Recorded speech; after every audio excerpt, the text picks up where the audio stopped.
झा, उसके बाद संजू आपको मौका दे दूंगा। पहले अभिषेक झा आप ही की तरफ से बोलेंगे। अभिषेक, पहले सोमनाथ भारती जो कह रहे हैं उस पर बोलना चाहेंगे क्या?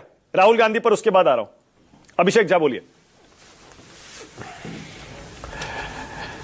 एक तो आपका बहुत आभार मानक जी, लंबे समय के बाद हम लोग मिल रहे हैं और आप इतने लंबे समय के बाद मुझ तक पहुंच पाए हैं।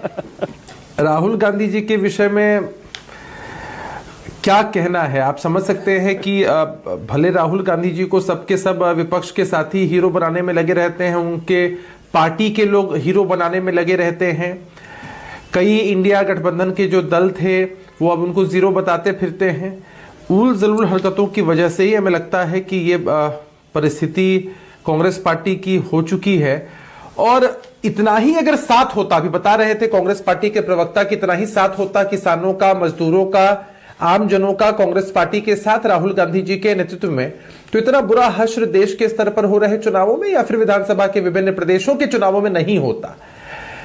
हम समझते हैं कि विपक्ष की एक बड़ी महत्वपूर्ण भूमिका होती है लोकतंत्र के अंदर, और कोई भी पॉलिसी सरकार के द्वारा जब क्रियान्वित होती है या किसी डील की हम बात करें, किसी भी अग्रीमेंट की हम बात करें, तो विपक्ष के साथी अपनी बातों को रख सकते हैं, उनका सम्मान करते हैं। लेकिन हमें लगता है कि हमारे विपक्ष के साथी जब भी सदन के अंदर या सदन के बाहर अपनी बात को रखते हैं तो उनका एजेंडा एक ही होता है, विरोध के लिए सिर्फ विरोध करना। देश के लोग सारी बातों को समझते हैं और हमें लगता है कि जैसे चौथी बड़ी अर्थव्यवस्था भारत बन चुका है और किसी की हिम्मत नहीं है कि बिहार के किसानों को, बिहार के मजदूरों को, बिहार की आम आवाम को कोई दबा दे, तो देश में एक भ्रामक माहौल तैयार करने का प्रयास हमेशा से इनकी तरफ से किया जा रहा है। हमें लगता है कि इस मंसूबे में कभी कामयाब नहीं हो पाएंगे। एनडीए की सरकार माननीय मोदी जी के नेतृत्व में जिस तरह से नित्य नई ऊंचाइयों को प्राप्त कर रही है और नित्य जो पॉलिसीज लगातार बन रही हैं वो देश हित में थी हैं। सरकार ने बखूबी अपना पक्ष सदन के अंदर रखा है, मंत्रियों ने बाहर भी रखा है, आपके क्वेश्चन को भी फेस किया। तो राहुल गांधी की सांसदी क्यों लेना चाहती है फिर बीजेपी? या नैरेटिव? अच्छा, अगर हमारी क्षमता होती कि हम उनकी सांसदी ले पाते तो हम तो उनको सांसद कभी बनने ही नहीं देते। अरे भाई, जनता चुनती है किसी को, और कोई अगर नियम के विपरीत कोई काम करेगा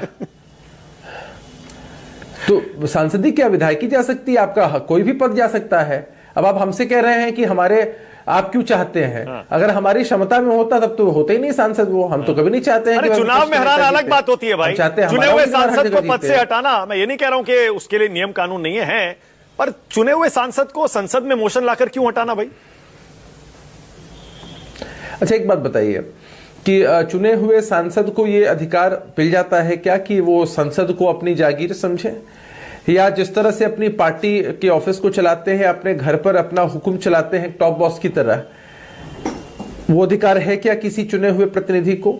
संसद लोकतंत्र का मंदिर है और जनता के पैसों से चलता है। जो भी सांसद है वो जनता के खर्च पर काम करते हैं। ठीक है, तो वहां तो नियम के हिसाब से सब कुछ होना चाहिए। लेकिन अब राहुल गांधी जी का एटीट्यूड अगर ऐसा है तो हम क्या कर सकते हैं? ठीक है। अच्छा, ये ट्रेड डील पर आपको कोई दिक्कत नहीं है ना? जेडीयू पूरी तरह से सरकार के साथ है, इंडो यूएस ट्रेड डील बिल्कुल बढ़िया है।